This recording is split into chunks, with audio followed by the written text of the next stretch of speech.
Hello aspirants, आज हम world geography one liner series के अंडर जो टॉपिक पढ़ेंगे वो है द सोलर सिस्टम। अब देखिए, सोलर सिस्टम काफी लेंथी टॉपिक है, एक वीडियो में तो कवर नहीं हो सकता, सो इसको हम अलग अलग पार्ट्स के फॉर्म में पढ़ेंगे। सबसे पहले ये जान लेते हैं कि सोलर सिस्टम होता क्या है, इसमें कौन कौन से चीजें आती हैं, right. So the solar system comprises the sun, 8 planets, 5 dwarf planets, asteroids, meteorites and comets। अब देखिए, सोलर सिस्टम में आती है सन एंड इट्स फैमिली, सूर्य और उसके आसपास के जो भी चीजें हैं वो सारी सोलर सिस्टम में आती हैं, ठीक है। तो आज हमें इन सब में से सिर्फ और सिर्फ सूरज यानी कि द सन के बारे में डिस्कस करना है, बाकी के बारे में हम अलग अलग पार्ट्स में डिस्कस करेंगे। ये जान लेते हैं कि सन के अलावा 8 planets, अब हमने स्कूल्स में तो ये पढ़ा था कि 9 planets होते हैं, तो yes, Pluto was the 9th planet, but new definition आई थी प्लेनेट की 2006 में, जिसके बाद से अब वो बन गया है ड्वार्फ प्लेनेट। तो अब हमारे पास बचती हैं सिर्फ 8 प्लैनेट्स। कौन कौन से हैं वो हम प्लेनेट वाली सीरीज में पढ़ेंगे। उसके बाद है 5 ड्वार्फ प्लैनेट्स। एस्टेरॉइड्स क्या होते हैं, मेटेराइट्स क्या होते हैं, कॉमेट्स क्या होते हैं, हर एक चीज मैं आपको समझाऊंगी, but step by step. Now ये जो सारी चीजें हैं, asteroids, meteorites, comets, these are called as the small solar system bodies, ठीक है। Now centre of the solar system, अब सोलर सिस्टम का सेंटर है सन, इसी के आसपास प्लैनेट्स हैं, एस्टेरॉइड्स हैं, वो सब चक्कर लगाते हैं, ठीक है। Now the sun is one of the average size stars in the Milky Way galaxy. Milky Way galaxy क्या है? आकाशगंगा, एक गैलेक्सी जिसमें हम रहते हैं, है ना, हमारी गैलेक्सी है। तो मिल्की वे गैलेक्सी में बहुत ही एवरेज साइज का स्टार है सूरज, right, and it is nearest star to the earth. Earth के सबसे नजदीक जो स्टार है वो है सूरज, राइट। तो ये तो हल्का सा हमने बेसिक सा पढ़ लिया कि हमने पढ़ना क्या है, एक थोड़ी भूमिका सी बांधी। अब हम आगे चलते हैं सन की ओर। अब देखिए, सन से रिलेटेड जो भी चीजें हैं वो हम यहाँ पे पढ़ेंगे, ठीक है। So let's start. First point यहाँ पे आता है that it accounts for more than 99% of mass of solar system. हमने सोलर सिस्टम में क्या क्या पढ़ा? सन है, प्लैनेट्स हैं, एस्टेरॉइड्स है, कॉमेट्स है, ये सब चीजें आती हैं, लेकिन जो 99% भार है सोलर सिस्टम का वो सूरज का ही है, ठीक है। बाकी 1% अप्रोक्सीमेटली बाकी सब चीजें हैं। अब जो ये सोलर सिस्टम में जो सूर्य का पार्ट है, इतना ज्यादा भाग है, 99% सूरज ही है, तो इसके वजह से एक फोर्स जनरेट होती है, ठीक है। एक फोर्स जनरेट होती है और वो फोर्स क्या करती है? It keeps the planets rotating around it in definite elliptical orbit. इसी फोर्स की वजह से जो भी प्लैनेट्स हैं वो एक डेफिनेट जो उनकी ऑर्बिट है उसमें घूमते रहते हैं सूरज के अराउंड, ठीक है। ऐसे तो वो इधर उधर को भी गिर सकते हैं, लेकिन सन ने एक ग्रेविटेशनल पुल, एक फोर्स उनकी ओर लगाई है, जिसकी वजह से वो अपनी ऑर्बिट में ही घूमते रहते हैं, ठीक है। अब मैंने सन का बहुत ही रफ सा यहाँ पे डायग्राम बताया है। सन की लेयर्स हैं ये, देखिए लेयर्स कैसे, जो बिल्कुल सेंटर पार्ट है दैट इज कोर, ठीक है। इसके बाद वाली जो लेयर है that is photosphere. Third layer जो है दैट इज क्रोमोस्फेयर। उसके बाद आता है कोरोना, और जो बिल्कुल लास्ट में है ये है सोलर फ्लेम्स, ठीक है। तो ये जस्ट है एक अंडरस्टैंडिंग के लिए कि कौन से लेयर कौन सी है, किसके बाद कौन सी लेयर आती है। अब कुछ 2-3 पॉइंट्स यहाँ से आते हैं जो कि क्वेश्चंस इंपॉर्टेंट बनते हैं, जहां से वो हम डिस्कस करते हैं। फर्स्ट पॉइंट है the glowing surface which we see is called. Sun का वो चमकता हुआ पार्ट जो हमें दिखाई देता है उसे कहते हैं फोटोस्फेयर। तो यहाँ पे देखिए, जो कोर के बाहर वाली लेयर है वो है फोटोस्फेयर, राइट। तो अब ये जो चमकता हुआ पार्ट है इसे फोटोस्फेयर कहते हैं, यहां से क्वेश्चन आ सकता है। सेकेंड पॉइंट है layer that is visible during eclipses. जब ग्रहण लगता है ना, हम पढ़ेंगे सूर्य ग्रहण, चंद्र ग्रहण, solar eclipse, lunar eclipse, but वो बाद में होगा, हम स्टेप बाय स्टेप चलेंगे। तो फिलहाल इतना समझिए कि जब एक्लिप्स होते हैं, जब ग्रहण लगता है, तो सूर्य की जो लेयर हमें दिखाई देती है that is known as corona, ठीक है। अब कोरोना लेयर कौन सी है? बिल्कुल आउटर मोस्ट लेयर है। थर्ड पॉइंट आता है the core of the sun has the temperature about. जो कोर है सन का, इसका टेम्परेचर कितना रहता है? तो टेम्परेचर रहता है 15 million degree Celsius, 15 million degree Celsius. और यहाँ पे देखिए कि 30 डिग्री पहुंचता है हमारी हालत खराब होने लग जाती है, इवन 25 पे इतनी गर्मी लग जाती है लगने, होता है कि नहीं, है ना। तो वहां पे 15 मिलियन डिग्री सेल्सियस जो है टेम्परेचर है सन के कोर का। अब नेक्स्ट पॉइंट आता है कि कॉस्मिक ईयर क्या होता है। तो मैंने देखा कि बुक्स में ना ये टर्म अच्छे से डिफाइंड नहीं है, तो मैंने ये थोड़ा सा गूगल से उठाया, बहुत ही इजी है। जैसे प्लैनेट्स होते हैं ना, वो सूर्य के अराउंड चक्कर लगाते हैं, वैसे सूर्य भी किसी के अराउंड चक्कर लगा रहा है। सूर्य along with it solar system अपने पूरे परिवार के साथ घूमता है किसी के अराउंड, एक पॉइंट के अराउंड, ठीक है। तो अब जितना टाइम ये घूमने में लेता है that is known as a cosmic year, right. तो अब थोड़ा सा देखते हैं बुकिश लैंग्वेज में कि कितना टाइम लेता है, क्या है।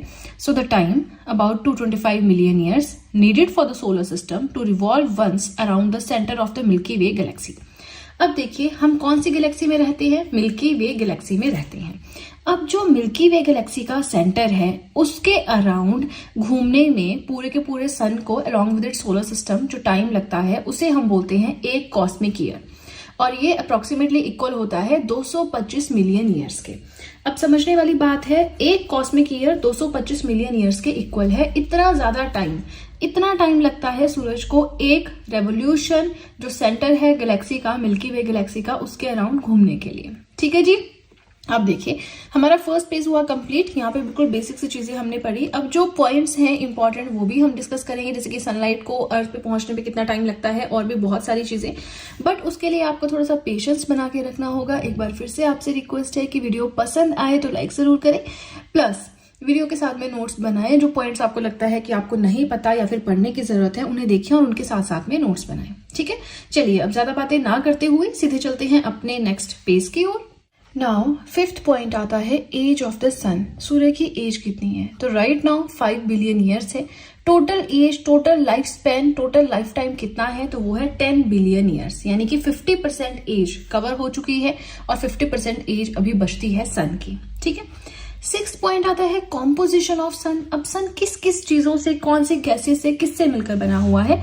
तो हाइड्रोजन एंड हीलियम जो है मेन कंटेंट है, मेन कंपोनेंट है जिससे मिलकर बना हुआ है सन। हाइड्रोजन है 71% एंड हीलियम है 26.5%। अदर्स जो है वो 2.5% रहती है। ठीक है। 7th पॉइंट देखिए, so the energy of the sun comes from. अब जो सन की एनर्जी है वो किससे आती है? फ्यूजन से या फ्यूजन से? तो याद रखना, फ्यूजन मीन्स टूटना, फ्यूजन मीन्स जुड़ना। Nuclear fusion of hydrogen into helium, hydrogen plus hydrogen मिलकर हीलियम बनाते हैं, वहां से एनर्जी आती है सन के पास। तो न्यूक्लियर फ्यूजन है या फिजन है, क्वेश्चन आता है तो आपने याद रखना है। ठीक है। अब एक तरीका मैं आपको बताती हूँ, जो जिससे मैंने शुरू में जब नई इतनी अंडरस्टैंडिंग थी थोड़ा सा रट के याद करते थे, तो उस टाइम याद किया था सन फ्यूजन, स्पेलिंग में यू है, फ्यूजन में यू है, तो बस फिजन में कोई यू नहीं है, तो फिजन का कोई रिलेशनशिप नहीं है सन के साथ। सन फ्यूजन यू। ठीक है, ऐसे आप याद कर सकते हैं। अब हर बार जब आप खोलेंगे ना बुक तो आप भूल जाएंगे ट्रिक, तो यहाँ पे यू करके लिख लें अपने हिसाब से, जो भी आपको जैसे भी सही लगता है। ठीक है। नाउ 8th पॉइंट आता है time taken by the sunlight to reach earth. पृथ्वी तक पहुंचने के लिए सूर्य की किरणों को कितना टाइम लगता है? तो देखिए इतना दूर है। अब हमें तो लगता है कि सूर्य की किरणें एकदम ऊपर से नीचे आ गई, नहीं, 8 मिनट 16.6 सेकेंड्स, इतना टाइम लगता है सनलाइट को अर्थ तक पहुंचने में। ठीक है। अब आप आगे देख रहे होंगे प्रोमिनेंसेस एंड सोलर फ्लेयर्स, 2 टर्म्स यहाँ पे लिखी हुई हैं। तो प्रोमिनेंसेस क्या होता है? एक ऐसी स्टेज आती है जो प्रोमिनेंसेस कन्वर्ट हो जाती है सोलर फ्लेयर्स में। अब उसका क्या मतलब है वो सब हम देखेंगे। सो पहले प्रोमिनेंसेस जान लेते हैं। Now the sun is constantly emerging stream of hydrogen in all directions which sometimes become massive. सूर्य क्या करता है? अब हमने क्या पढ़ा, न्यूक्लियर फ्यूजन होता है हाइड्रोजन का इनटू हीलियम, तो हाइड्रोजन को जो है इधर उधर फैलाता रहता है, एमर्ज होती रहती है एक स्ट्रीम ऑफ हाइड्रोजन। कई बार वो बहुत ज्यादा मैसिव हो जाती है और उसे हम कहते हैं प्रोमिनेंसेस। लेकिन कई बार क्या होता है, when these emissions roll out of the atmosphere of the sun, जैसे अर्थ का एटमॉस्फेयर है ना अपना, वैसे सन का भी अपना एटमॉस्फेयर है। तो कई बार ये जो एमिशंस हैं, ये जो स्ट्रीम है हाइड्रोजन की, ये सन के एटमॉस्फेयर से भी बाहर चली जाती हैं। ठीक है जी। तो उस स्टेज को, उस प्रोसेस को हम, उन लेयर्स को हम, उन एमिशंस को हम कहते हैं सोलर फ्लेयर्स। ठीक है। अगर तो अपनी सिंपल से वो हाइड्रोजन के स्ट्रीम जनरेट कर रहा है सभी डायरेक्शंस में, वो हो गई प्रोमिनेंसेस।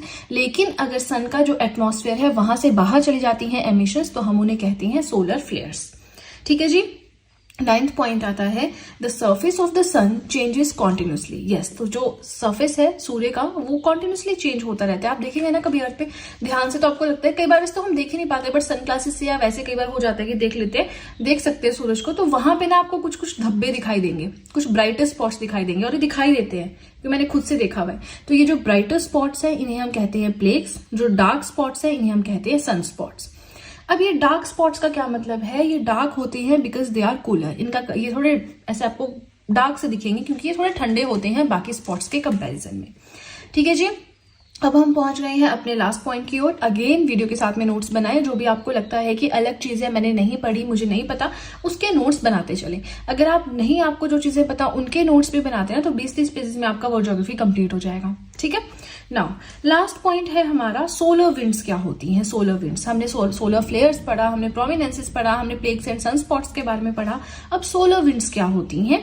अ persistent stream of protons and electrons, protons and electrons की स्ट्रीम, ठीक है, sweeping over the whole solar system, जो पूरे सोलर सिस्टम में उधर स्वीप आउट होने लगती है तो उसे हम कहते हैं सोलर विंड्स। मतलब हवाएं, कुछ ऐसी हवाएं समझ लो, ऐसी स्ट्रीम समझ लो जिसमें बहुत प्रोटॉन्स एंड इलेक्ट्रॉन्स अवेलेबल है।